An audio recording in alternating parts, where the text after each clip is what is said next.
Yang pertama, bunyanah. Setiap hari menghadapi pasien corona di rumah sakit, doa yang mustajab Kiai untuk perlindungan diri. Oh. Kata kita ini apa nggak tahu doa yang mana yang mustajab, karena doa banyak banget. Diajarin sama guru-guru kita, diajarin ya. Yang kita baca itu doa banyak banget. Kata Syekhona Kiai Muhammad Muhajir Amsar Ad-Dari, kita kagak tahu doa mana yang diterima. Saya nggak tahu doa mana yang diterima. Iya. Karena doa yang kita panjatkan ini banyak. Yang mana yang diterima? Ini rahasia Allah. Ya. Ada doa keluar dari rumah misalnya, Bismillahi tawakkaltu ala Allah la haula wala quwata illa billah. Siapa yang baca doa itu, Bismillah tawakkaltu ala Allah la haula wala quwata illa billah, kufita wa wuqita wa hudita. Artinya siapa yang baca ketika keluar dari rumah, idza kharaja min baitihi, kalau dia keluar dari rumahnya, dia membaca Bismillah tawakkaltu ala Allah la haula wala quwata illa billah, kufita ay kufita kulla hammin dunyan wa ukhran, atau dunyawiyin atau ukhrawiyin. Artinya dia dicukupkan tiap-tiap ham, kedukacitaan duniawi maupun ukhrawi, dia akan dipenuhi permintaannya untuk kepentingan duniawi maupun ukhrawi. Ya keluar dari rumah dia baca itu, kecemasannya urusan duniawi insya Allah terpenuhi, ya. Kecemasannya urusan ukhrawi juga kufita, dicukupkan. Kufita apa? Dicukupkan.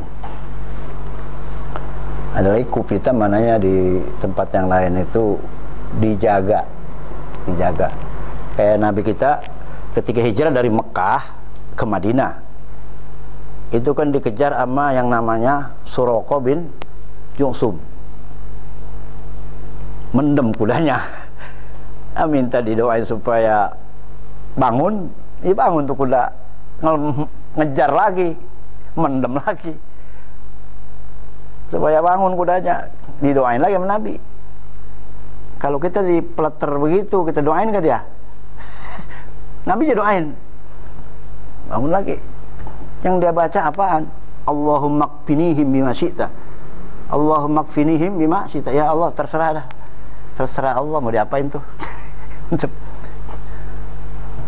Allahumma kfinihim bima syi'ta. Kemudian Suraqah berjanji tidak mau mengejar selanjutnya, tidak mau memberitahu yang lain bahwa Nabi itu sedang menuju Madinah, dan dia berjanji tidak mau membunuh Nabi Muhammad. Disuruh masuk Islam nggak mau, suruh masuk Islam nggak mau, tapi dibiarin sama Nabi, dibiarin sama Nabi. Itu makna ikfinihim, ya. Kufita, dijaga atau dicukupkan tiap-tiap dia punya hamnya untuk duniawi maupun ukhrawi. Wa wuqita ay hafizta min syarri a'daika minasy syayatin wal jin, dan dijaga daripada kejahatan musuh, baik musuh setan maupun jin, insyaallah, maupun corona. Dijaga. Wa hudita ruziktal wusul ilal maqamil kamil ay haqiqatul hidayah. Jadi diberi petunjuk supaya sampai kepada makom kesempurnaan. Jadi dia insya Allah nggak sesat jalan. Makanya ada doa selanjutnya, Allahumma inni a'udzubika min adilla au udalla au azilla au zalla au azlima au zlama au ajhala au yujhala alayya. Mungkin kalau ada orang yang ke pasar kemudian kecopetan, ya, ketipu, lupa mungkin baca ini. Kalau dia baca ini, dijaga. Kalau kita udah baca ini juga kok masih hilang juga, emang udah nasib. Mungkin tuh harta kita harta yang kotor, mungkin juga bersih, simpenan. Gitu. Kita nggak usah gelisah lah. Ya.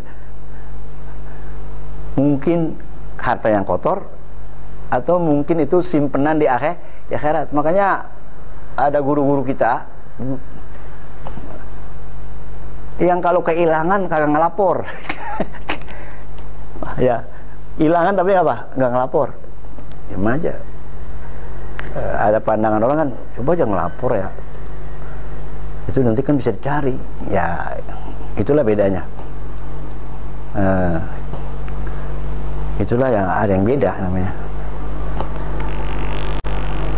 Kalau itu kata saya kotor ya daripada dibersihin di akhirat,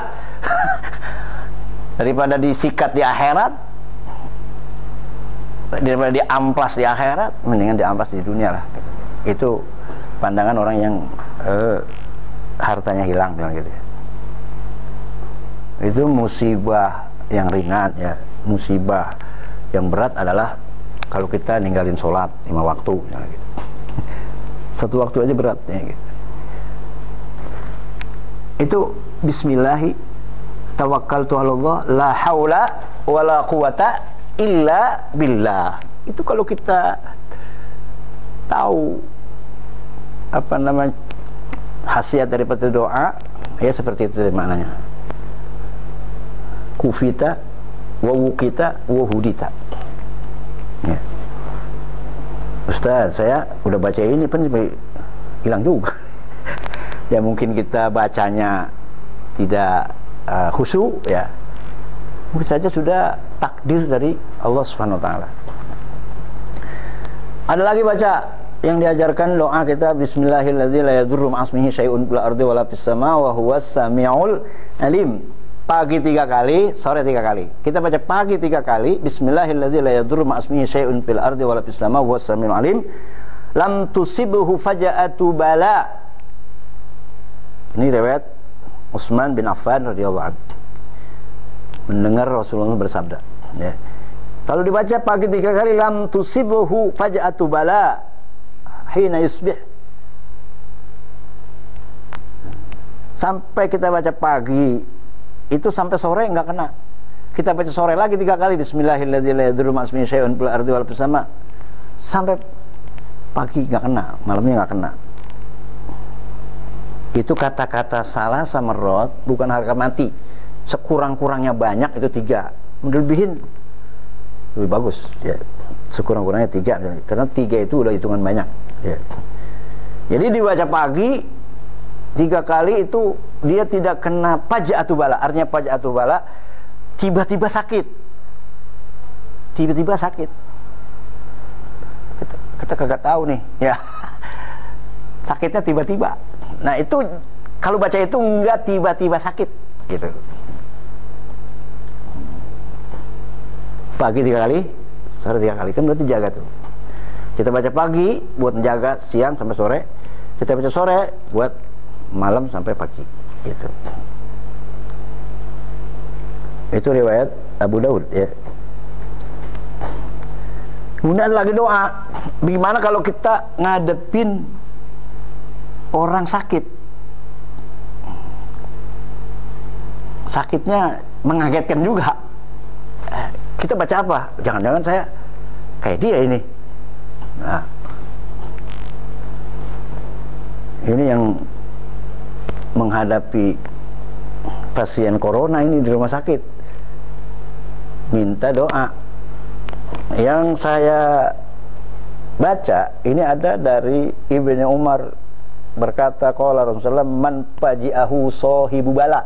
Siapa yang mengagetkannya oleh yang kena bala. Artinya misalnya kita lihat tiba-tiba di hadapan kita ini orang yang penyakit, kena penyakit, kita ada rasa takut menghadapi sahibu bala, yang kena bala. Bagaimana kita ngadepinnya? Bacanya alhamdulillahillazi afani mimma btalaka bihi. Alhamdulillah yang telah membuat saya sehat, selamat, mimma btalaka bihi, di mana Allah telah memberi bala kepada orang yang dihadapin tadi itu. Wa faddalani ala kasirin mimman khalaqa tafdila, dan Allah mengutamakan aku atas banyak daripada yang Allah ciptakan, merupakan kelebihan Allah kepada saya sehat gitu. Yang kalau baca doa ini ufiya min zalikal bala kainan makana, kalau dia baca ketika dia menghadapi orang yang kena bala, kemudian dia baca alhamdulillahillazi afani mimma btalaka bihi wa faddalani ala katsirin mimman khalaqa tafdila, insyaallah da ufiya min zalikal bala kainan makana, disehatkan dia, diselamatkan dia dimanapun dia berada. Ya, mudah-mudahan yang menangani pasien corona dijaga oleh Allah Subhanahu wa taala ya, dengan doa. Ya apa nanti ditambah lagi dengan Rabbana zalamna anfusana. Pokoknya dari rumah baca aja udah. Tadi ya doa dari rumah udah dibaca, kemudian nanti apa namanya setelah masih di rumah juga dibaca bismillahirrahmanirrahim la yadurru, kemudian menghadapi di sana dibaca lagi itu doa ya. Kemudian mau ditambah-tambah doa yang apa, ayat kursi, karena ini namanya apa namanya dipanggil pagar. Pintu kita udah kunci, ngapa diselot lagi? ditambah lagi itu lebih bagus. Ada pagar depan, pagar ikutnya, pagar lagi. Kita nggak tahu itu doa yang mana yang diterima, makanya banyak-banyak berdoa. Jadi banyak kiai itu ngajarin doa di dalam masalah taun itu kan beda-beda. Ada yang ngasih ayat kursi, ada yang ngasih apa namanya Allahumma inni a'udzubika minal baras wal junun wal juzam wa min sayyi'il asqam dan lain-lain ya. Semoga yang kerja di sana ya menangani pasien corona ya disehatkan dan diafiatkan oleh Allah Subhanahu wa taala. Dan ini penting selain daripada doa-doa ya, yaitulah tentang membangun jiwa. Jadi membangun apa? Jiwa. Yang dimaksud dengan membangun jiwa artinya bagaimana kalau misalnya saya sampai kedapatan tidak ada umur misalnya gitu, meninggal, maka sebelum bekerja itu harus diniatkan. Jadi baguskan niat sebelum amal. Yang pertama, anggap mengurus ya orang yang punya penyakit itu adalah penyakit corona khususnya, niatnya adalah niat ibadah. Yang kedua, yaitulah tidak gelisah, jangan gelisah. Yang ketiga, dia berpegang kepada Allah Subhanahu wa taala ketika dalam keadaan sehat afiatnya. Yang keempat, arifan in waqa'alahu fa huwa bi takdirillah wa in sarafa fa huwa bi takdirillah. Jadi dia harus mengerti bahwa jika itu terjadi dia tidak sehat atau tidak panjang umur, itu dengan takdir Allah. Kalau dia sehat, takdir Allah. Jadi dengan syarat-syarat seperti tadi, qasidan bidzalika sawaballah. Jadi menangani virus itu, pasien itu dengan qasidan bidzalika sawaballah. Jadi bermaksud supaya dapat pahala atau dengan niat ibadah. Yang kedua, ghairu mutadajjirin bihi lawaqa. Andai kata dia terkena, dia tidak gelisah. Yang ketiga, dia berpegang kepada Allah, i'timad ala Allah fi halatai sihhatihi wa afiyatihi, pada dua keadaan sehatnya dan afiatnya. selalu berpegang kepada Allah. Yang keempat, arifan in waqa'alahu bahwa bitakdirillah. Kalau terjadi dia sakit atau dia ngikutin yang diurusin meninggal juga. Karena kata Imam Syafi'i, halakal mudawi wal mudawa, yang ngobatin binasa, yang diobatin juga binasa. Halakal mudawi wal mudawa, yang beli obat, nganterin obat mati, yang jual mati, ya. Yang beli bakalan mati juga, ya. Entah matinya kapan. Tapi harus ingat, walaupun dia ketika itu belum meninggal juga, nggak ngurus meninggal, lama-lama meninggal juga. Yang ngobatin meninggal, yang diobatin juga pasti meninggal. Halakal mudawi wal mudawa binasa, yang ngobatin, yang diobatin. Wallazi jalabad dawa, juga yang bawain obat. Waba'ahu, yang jual. Wa manistaro, dan yang beli. Ini menyadarkan keyakinan rohani, ya, supaya kuat, ya. Mudah-mudahan diberikan kekuatan, ya, yang mengurus itu. Kemudian yang kedua, Badriyah, seperti apa azab yang ringan dan yang azab yang berat. Seperti apa azab yang ringan dan azab yang berat. Jadi azab ada yang ringan, ada yang berat. Kalau kita baca dalam firman Allah, illa man tawalla wa kafar fayu'azzibuhu Allahul azabal akbar. Ini kepada siapa ini ayat? Ayat ini, illa man tawalla wa kafar. Illa man tawalla wa kafar, kecuali orang yang berpaling dan kufur, ya. Fayu'azzibuhullahul azabal akbar, maka Allah siksa dengan siksa yang akbar. Jadi orang yang kafir, andai kata mati terbunuh di dalam medan perang, muslim dengan kafir harbi, dia mati di dunia, itu azabul asgor baru. Termasuk virus corona, matinya dengan sebab virus corona, berarti azabul asgor itu masih. Azabul akbarnya nanti hari kiamat, fayu'azzibuhullahul azabal akbar. Jadi bukan ngurangin dosa, itu baru DP.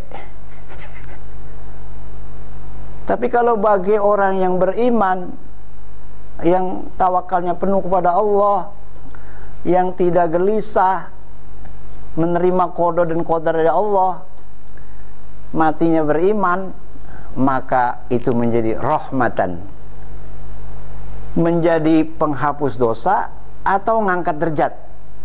Bahkan dikatakan mati syahid dengan syarat-syarat yang tersebut tadi. Sabiron muhtasiban, jadi sabar dan ikhlas. Syaratnya sabiron muhtasiban, ya, sabar dan ikhlas, tidak gelisah. Jadi itu azab kecil. Mana itu azab kecil? Yaitulah bagi orang-orang yang non muslim, yang matinya mati juga tidak Islam, tidak beriman, maka dia itu jika terbunuh, itu jika dia mati terbunuh sekalipun, itu matinya namanya azabnya baru azab yang apa? Asgor.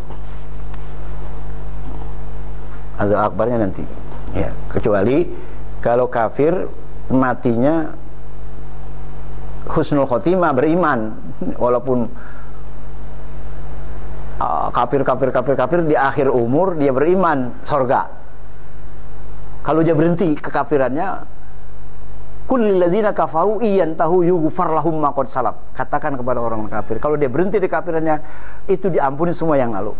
Lalu dia beriman, sebelum napasnya di tenggorokan, maka dia apa? Dimasukkan golongan-golongan orang yang surga. Jadi karena ada imannya gitu. Jadi Aisyah pernah ditanya ketika ada goncangan, orang yang mati dalam goncangan bagaimana? Azaban lahum, apa itu sebagai azab?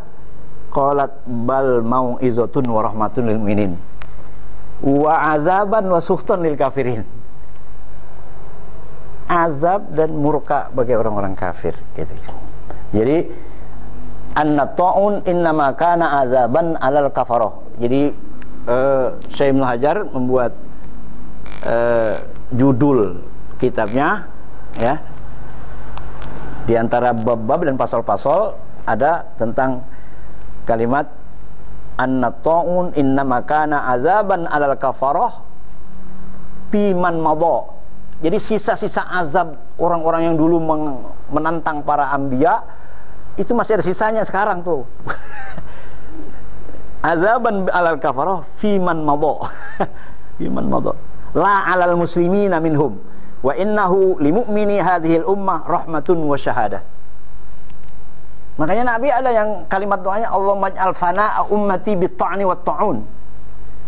Nah, kita kiai disuruh pada doa supaya selamat. Sedangkan Nabi ada kalimat Allahumma ij'al fana'a ummati bit-ta'ni wat-ta'un. Itu ada yang bilang itu khobariyah. Ya, khobariyah artinya Nabi menghabarkan bahwa umatnya itu matinya dengan ta'ni wat-ta'un. Dengan apa namanya? Luka atau sabkudima ya, dan dengan ta'un. Nah itu di dalam kitab Bazlul Ma'un ya, fi fadli ta'un ada itu dijelaskan ya. Ada lagi hadis dari riwayat Ahmad, qala Imam Ahmad hadatsana Yazid huwa ibnu Harun qala hadatsana Muslim bin Ubaid qala sami'tu Rasulullah sami'tu Aba Musaib maula Rasulullah yuhaddisu an Rasulillah sallallahu alaihi wasallam qala atani Jibril alaihi salam bil humma wat ta'un fa amsakatil humma bil Madinah wa arsalatit ta'un wa ursilatit ta'un ila Syam wat ta'un syahadah li ummati wa rahmah lahum wa rizsun alal kafirin. Ya, jadi ta'un itu adalah syahadah li ummati Muhammad wa rahmatun lahum wa rizsun ay azabun al-kafirin. Itu dalam kitab Musnad Ahmad bin Hanbal. Nah kalau azab lughatan sering disebut gue diseksa nih.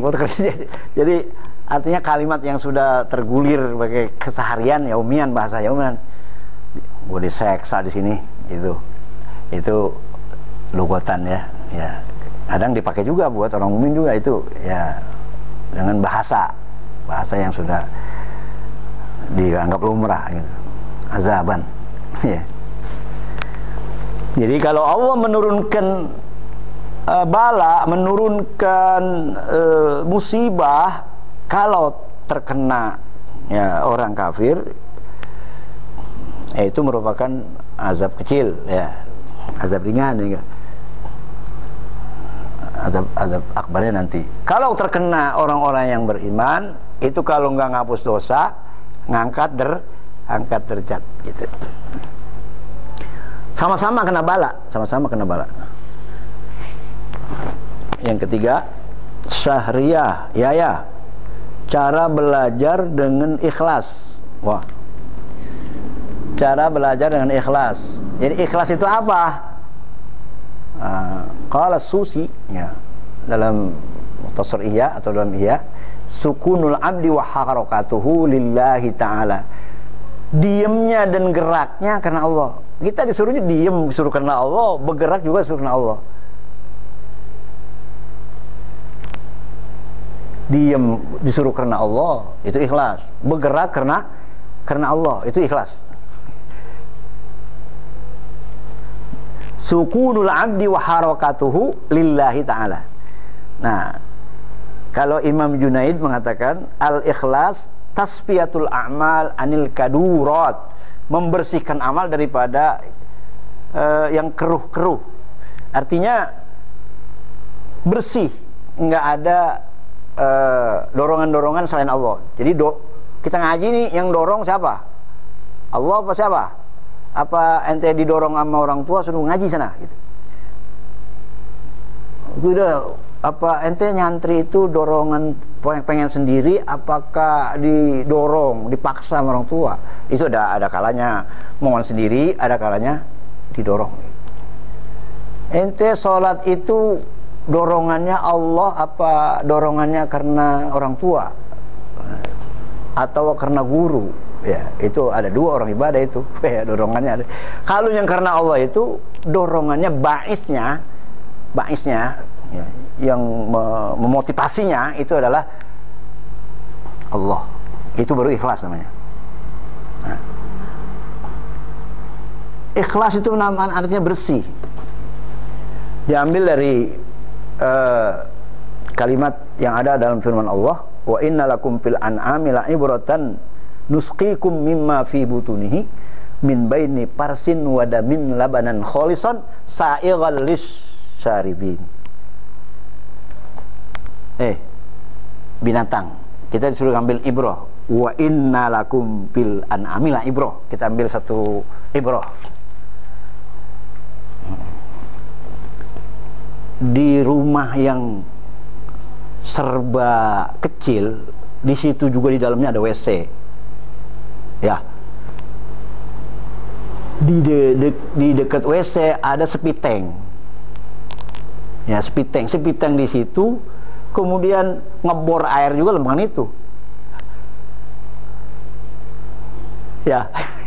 Sepitengnya di situ, air juga lewat situ. Itu air yang lewat sepiteng atau air kotor, limbah diolah jadi air bersih. Asalnya itu kotoran, najis kumpul di semua, bangkai apa semua. Begitu diolah jadi bersih keluarnya. Itu najis nggak? Katakan asalnya mutanajis ya, najis, kena najis ya, air jadi najis. Kalau mutanajis kan bisa dipisahin. Karena najis jadi najis. Itu setelah udah bersih gimana? Asalnya najis. Nah ini karena ibro. Susu dari binatang itu sumbernya adalah mimbaini parsin wadamin. Dia di antara kekotoran yang ada dalam perut dengan darah. Proses keluarnya susu. Tahu nggak aslinya susu? Mimbaini parsin wadamin labanan kholison saigon lisyaribin. Ini enak. Makanya enakan nggak tahu pabriknya jadi enak makannya. Tapi tahu pabriknya juga udah enak aja lah gitu. Nah, jadi kembali kepada belajar ikhlas. Nah, belajar ikhlas. Jadi bersih. Kita mau ngaji, kalau kita belajar ikhlas itu harus mengintrospeksi diri kita. Tadi kembali kepada kita disuruh sukunul abdi wa harakatu lillahi ta'ala, gerak seorang. Jadi kita ini wa ma khalaqtul jinna wal insa illa liya'budun. Nah, itu harus memahaminya dari ayat tadi dulu. Ini kita manusia suruh ngapain? Wa ma khalaqtul jinna wal insa liya'budun, ibadah. Terus apa yang kita awali? Fa'lam annahu la ilaha illallah wastaghfir li dzambika wal mu'minina wal mu'minat. Jadi belajar. Fa'lam annahu la ilaha. Jadi ngaji tauhid wajib. Ya, baru syariat ya. Baru syariat, kemudian tasawuf itu akhlak gitu kan. Niatnya satu, belajar ya. Li izatil jahli, menghilangkan kebodohan. Kalau udah hilang kebodohan, punya ilmu lil amal. Kalau udah lil amal, udah ngamalin, kita nyebarin lin nasar. Kemudian li ihya, untuk menghidupkan ilmu, li ihyadin, untuk menghidupkan agama, supaya ada generasi seterusnya. Kemudian yang tak kalah pentingnya libtigoi wajhillah. Kalau kita belum bisa ikhlas, susah ikhlas, udah gak apa-apa, belum ikhlas juga ngaji aja. Mana afdol ngaji nggak ikhlas, amang nggak ngaji. Kata Imam Mujahid min ahadi ulama tafsir, talabna hadzal ilma wa ma lana fihi katsirun min niyah. Saya ngaji nggak pakai niat-niat apalah, tapi summa razaqanallahu fihi niyah, kemudian Allah kasih rezeki niat. Jadi ngaji aja udah. Ya.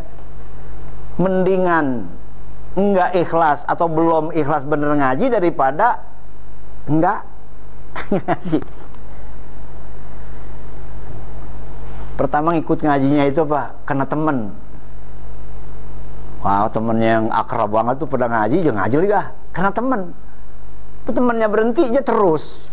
Tadinya, jadi makanya orang yang belum mampu ikhlas nggak apa-apa ngaji. Nanti di pengajian itu bisa diluruskan niatnya. Tapi kalau ada yang nggak ngaji, gimana ngelurusinnya?